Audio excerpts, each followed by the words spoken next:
Hey everyone, welcome to my community called Beltway 95 Sports. I call it Sports of the Cause. So yesterday we finally got the official word that Dan Snyder is the former owner of the Washington Commanders / Redskins. And so Josh Harrison group officially took ownership yesterday. Supposedly it was a unanimous decision between the NFL owners. And it's so excited to the new transition over because being a Skins fan, as long as I can remember, I was a Colts and a Redskin fan, having the old Redskin beanie back in the old days. And I remember watching the '83 Super Bowl because the Orioles won the World Series at that time. And then with the Doug Williams in '87 and the '90s, and just see what the team used to be, the glory days, to what the team has become since Dan Snyder took ownership. And I thought about when I put this jersey on. I actually bought this jersey, I think 1999 or 2000. I know Dan Snyder took ownership in 1999. Now, this is a Champ Bailey's old jersey.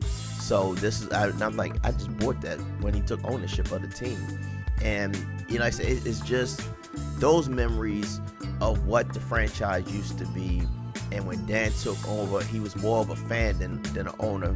And working for the team, the PG County Fire Department is the EMS side of the Washington Commanders / Redskins, and have to be at the fire station and running calls all night long, and then someone tells you about 6 o'clock in the morning, hey, you gotta go to FedEx Field and work the game that's starting at 1 o'clock, but you gotta be there at 10 o'clock to prepare for it, and it's just it wasn't a good look.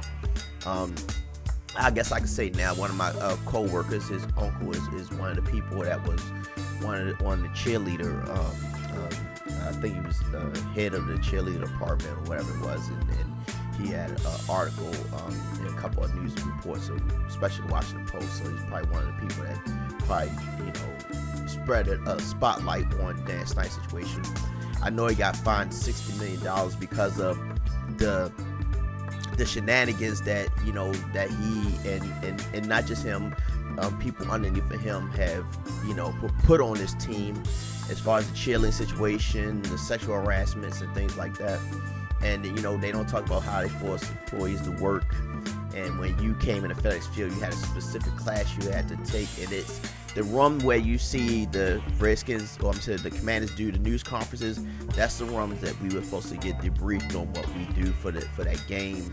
And it got to the point where as though they were just taking people from the fire department, and no matter if they had the class or not, and making them work the FedEx Field games, which is that's another story in itself. But I'm just glad for the new bright beginnings. I know the fan base is, and hopefully Josh Harris, and then we got Magic Johnson on board that can go to the fan base and ask, what do you want? What do you want to see? I think we want to see more inclusion of the fan base. And I know a lot of people aren't that excited about Major Tutties being the mascot or the name Commanders. Maybe they could revisit that again. I know it's not cheap to rebrand the team, but hopefully we can kind of get to some solution as far as the branding and the mascot situation. But I could talk all day of that. I'm gonna leave right there. Just excited to see a new changeover in ownership and new beginnings. So this is my channel, Beltway 95 Sports of the Cause. I support children, adults with special needs like autism, and I work with every single team. Like I said, the Redskins, Commanders, the Ravens, the Nationals. Oh yeah, I did the Nationals championship belt a few years ago. So hopefully the team will present that to the Nats fans. But I'm gonna leave right there. So consider like, subscribe to my channel, and catch you guys on the next one. Thank you.